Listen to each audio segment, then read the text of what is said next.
ಅದು ಏನ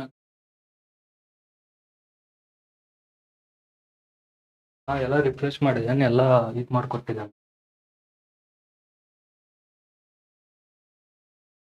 ಇಲ್ಲ ಇಲ್ಲ, ಲೈವ್ ಚೆಕ್ ನೋಡಿ, ಈಗ ಸ್ಟಾರ್ಟ್ ಆಯ್ತು.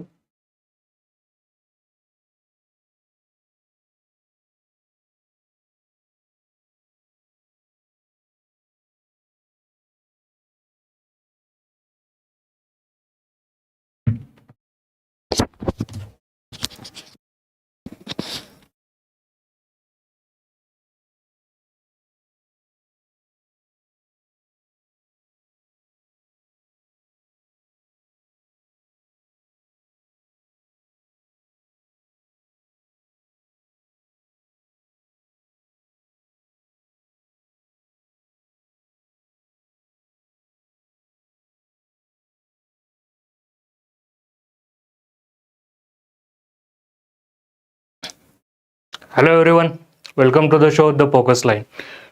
In today's Focus Line, we are going to discuss two important articles that came into Indian Express as well as the Hindu, and two articles are very crucial.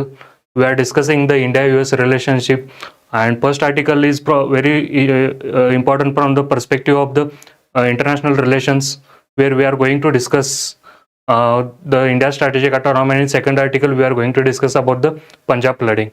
So without wasting time, we will start our discussion. Am I audible? Just someone confirm.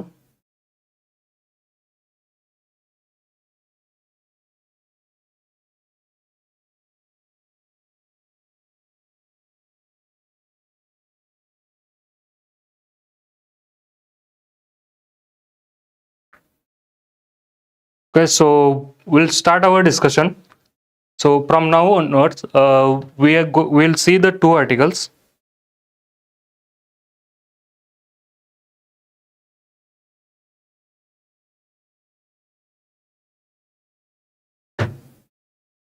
So what we are going to see in this discussion, first is about the India strategic autonomy. That is very important from the GS2 perspective in international relations, where this question might come.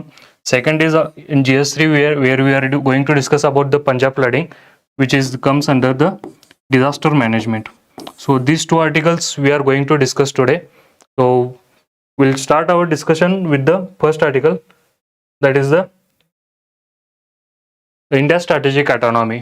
Okay, so one article written by the Shashi Tharoor, who is one of the well-known diplomat. Second is about written by the Kanti Bajpayee. He is also well-known international geopolitical strategist. So we'll discuss these both articles together. So when we'll start our discussion, what we'll see? First, we'll see about the strategic autonomy. What is strategic autonomy?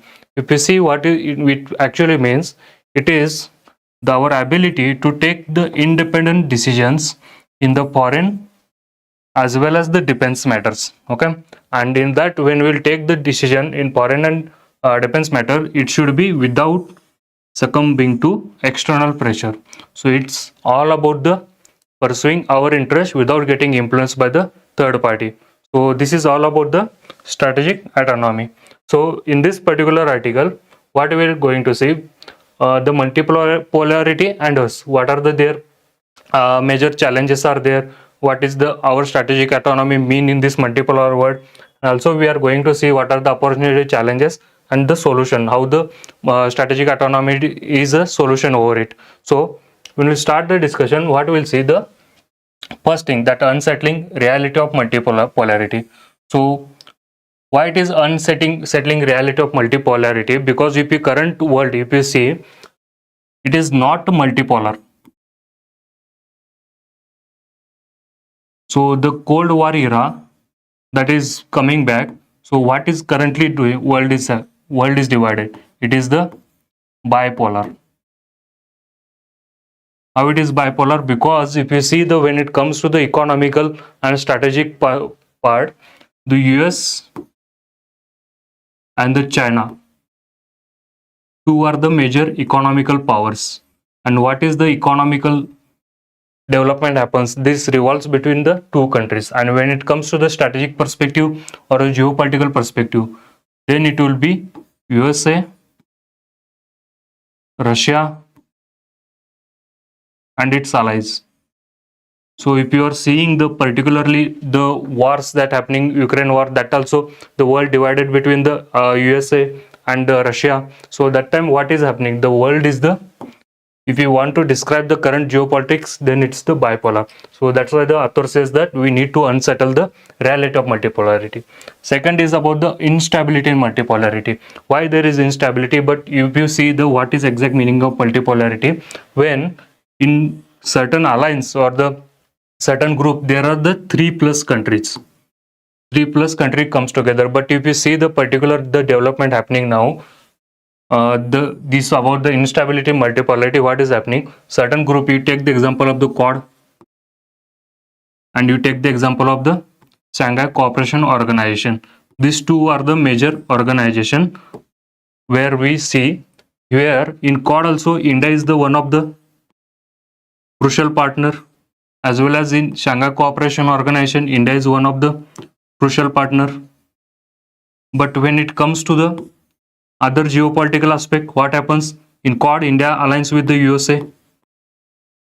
And when it comes to the Shanghai Cooperation Council organization, when India wants to balance its west closeness to West, then India aligns with the Russia. So these are the important things that we see when it comes to instability in multipolarity.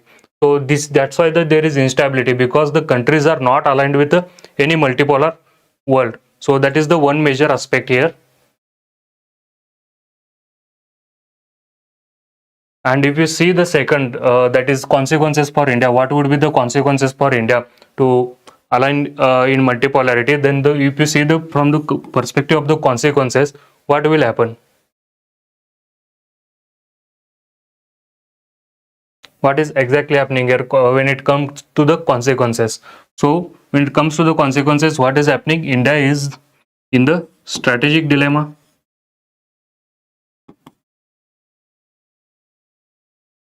because if you see the what is development happening, India is aligning with the Quad, India is aligning with the second grouping, that is the Shanghai Cooperation Organization. So what exactly happening here? So there is the strategic dilemma whether to stay in this group or stay in this group. There is no group which can take this both group together. That is the one is there, that is United Nations. But what is happens in United Nations? There are the all country comes together, and these countries are divided. Again, when it comes to their own interests, when the interest differs, what happens? Their division happens, and again it is the threat to the multipolarity, and again it will create the strategic dilemma for India. And also there is the final concern for India. What would be the final concern for India? That is again the how to align its or how to pursue its strategic autonomy.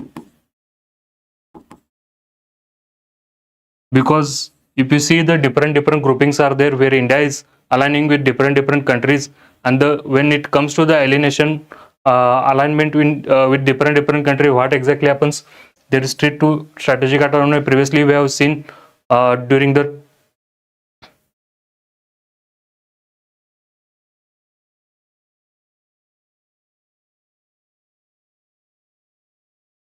previously we have seen when it comes to the this aspect, that the strategic USA imposed sanction on Iran, and India forced to the stop buying the cheap oil from the Iran, and that is what it is lead to the India's strategic autonomy. So these are the concern here when it comes to strategic autonomy. In this aspect, the Shashi Tharoor, who is the quite fine the diplomat, we can say, so he argues that how will pursue the strategic autonomy in multipolar world. So he talks about the three relation when it comes to the India USA, India Russia, and India China. So now when it comes to the India USA relations, if you see India and USA aligns with the different aspect. So what are the different aspect where India and USA aligns? These are the Quad to tackle China's aggressiveness. Second is Indo-Pacific policy. Both are lobbying actively for the free, inclusive, and open Indo-Pacific. Also, when it comes to the technological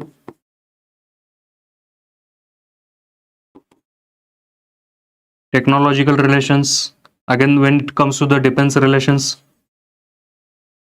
we have close cooperation, but these all the things come into conflict when the USA impose sanction on the particular countries. Now also there is, you have seen the USA is punishing India for the buying the cheap Russian oil.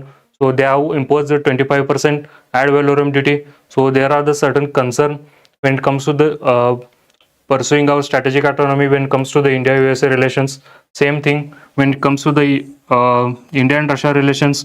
We have Russia is one of our all-weather partner. So now when it comes to the India and Russia relations, what is exactly happens here? When it comes to the India and Russia relations, I would treat our strategic autonomy because UPC there is the war, that particular war happening between the India and the Ukraine and Russia, and this war what is taking, this India is not actively supporting. So that where also we are pursuing strategic autonomy. We are not aligning with the West Front, which is criticizing Russia, or neither we are aligning with Russia, who is supporting the war. So there also there is problem of strategic autonomy. Again, when it comes to the India and China, so there is the issue of the when it comes to the India and China, because if you see we have the border dispute with China.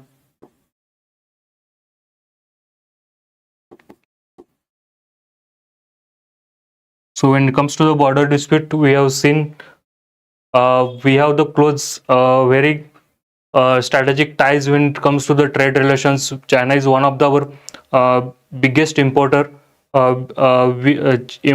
China exporter from India's perspective. And when it comes to the border issues, our again issue conflict, our interest comes into conflict. So that time also something when it comes to the India and China relations, what exactly happens, that our strategic interest, our strategic autonomy comes into conflict. So these are the current issues when it comes to the major India's relations and India's pursue for the maintaining strategic autonomy when it comes to the these major powers, that is USA, Russia, and China. Then next, if you see what are the opportunity that we will get here. First opportunity that we can diversify our partnership.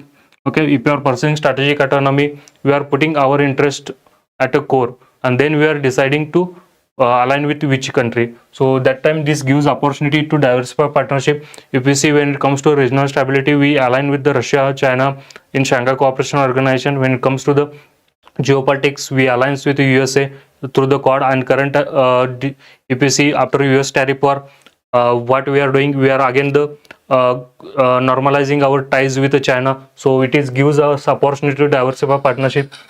Second, it gives us opportunity to enhance resilience. So how it gives opportunity?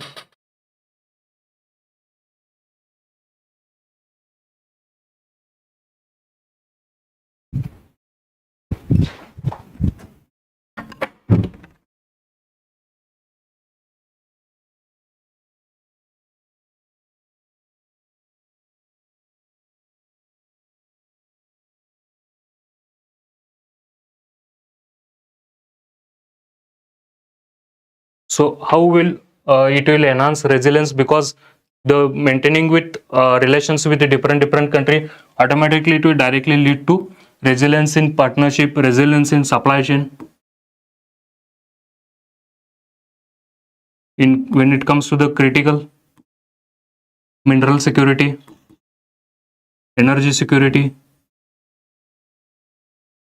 also maintaining our relevance in geopolitics. These all things happens when we pursue for multipolarity. Also, it gives us chance to lead the global through the Global South Summit. You can see the current example. So, current example itself, where we are seeing that through the when the USA imposed sanction, this much of the sanction imposed on the developing country, and through this all the developing countries coming together against this sanction. So one is the example, we are realigning with the China against this sanction. So this is the one example, and here is we'll get the opportunity to lead the global south. And when it comes to the challenges, again there is a increased unpredictability, because if you see what exactly happened when our comes to the relations with the USA, this unpredictability happened because we are closely aligning with the Quad, with USA in the Quad. But when USA imposed the tariff, what happened? It leads to unpredictability when it comes to the US-India relations. Also, there are overlapping rivalries. Okay, so how these rivalries will overlap? Because when it comes to the, again you see the India and USA, we have the rivalry over the trade due to tariff imposed by the USA. And again, when it comes to Shanghai Cooperation Council, we have the rivalry with China, here Pakistan, and these rivalry because of the border dispute, the border issues. So there is no true multipolarity where the countries, different countries can align with the same interest. So this is the one aspect is there. Also there is the pressure to choose side, because many times when the Russia-Ukraine war started, that time USA and the Western country urged India to take the side and decide the which side they are, whether they are against the war or with the war. So that was the pressure there. So these are the challenges involved. And two, if you want to pursue this opportunity, or as well as we want to tackle these challenges, the solution lies in strategic autonomy, according to Shashi Tharoor. How the strategic autonomy would be solution? Because it helps in India to avoid becoming client state. Okay, so we are no longer the ally of the any state, that is the USA. Because we are pursuing our strategic autonomy, despite the pressure from the USA, we are still buying the Russian oil. That is the for our best interest. So we are able to what reduce this client state dilemma. Second is the it ensures our independence in foreign policy decisions. Okay, irrespective of the other state ka decision, we able to pursue our strategic autonomy as well as foreign policy, because the despite the imposition of sanctions on the Russia, as well as there is the economic rivalry between the USA and China, what we are doing, we are able to maintaining our independent foreign policy. Okay, so this is the one more benefit we will get. Also this while maintaining this independent policy, what will put under the consideration, that is our national interest, not the ideological alignment. Okay, so there is the rivalry between USA Russia or the USA China, it is because of the ideology. Okay, this is capitalism versus communism. But when we align with USA to tackle the aggressiveness of China, it is not because of this ideological alignment, because of our national interest, that is the border dispute and reducing the aggressiveness of China on the border as well as the maritime domain. So this is the opportunity we'll get. Also it provides the flexibility in responding when it comes to the US, China and their competing pressures. Okay, so when the now USA pressurizing us to reduce the tariff, as well as they are pressurizing us to reduce or halt the buying the cheap Russian oil, what we are doing, we are aligning with the China and Russia. So what we are doing, when the competitive pressure would be there, then it provides the flexibility to choose the ally. So these are the benefits that associated with strategic autonomy, as well as the solution lies in strategic autonomy. So through this aspect, the author, that is Shashi Tharoor, wants to clarify the strategic autonomy should be the guiding principle for India to align or the de-align with any country. So this is all you need to know about from these two articles. Next article is about the Punjab floods. Okay, recently you have seen the in social media as well as the news channel, where the devastating flood came in the Punjab, which is the biggest one from last 30 years. So what is the actual context? Context is that all the 23 districts, okay, all the 23 districts in Punjab is affected by the trade. Also there is nearly 3.8 lakh people displaced. Nearly 1.17 lakh hectares of farmland is got destroyed because of the floods in Punjab. So this is the context. Now there are the two articles. This came in Indian Express series. Second is the the particular author wrote. He is the minister in the Punjab, and he is the giving the way forward. So we'll see, combine these two articles and we'll see what exactly happening. So when it comes to the what are the causes, this is actually very important if you want to write answer in well structured manner. So from this article you will not get only content but also will get some tips to write the answer. So when it comes to the causes, there are two types of causes. First is the natural, second is the human induced. In natural causes, what will the first, when it comes to natural causes, obviously the geography. Why the geography is the cause? Because of the low lying flood prone area. Punjab is a low lying flood prone area because of the these three perennial rivers, that is Satluj, Bias, Ravi. Okay, and there are several tributaries, so that makes the Punjab as a low lying flood prone area.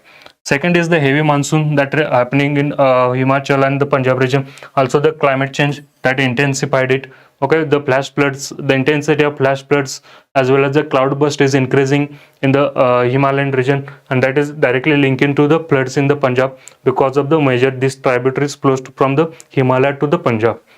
When it comes to the human induced, the dam barrage mismanagement, because if you see the sudden release water from the dams. Okay, so these are the major dams which is located in different states. So what happens, the sudden release of the water, it is lead to flooding in downstream also and this happens because of the lack of coordination.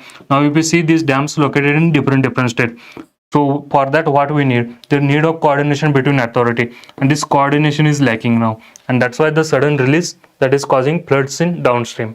Second is the new rules that give the centralized control. Okay, and reducing state level flexibility. So the center got the more control on the this dam when it comes to the dam management. That is the one more. Second is the another biggest cause that is arising, that is the Pakistan factor, because what Pakistan is doing, it is building the embankment and the regulating flow along the Ravi river, okay, which flows from Punjab to Pakistan.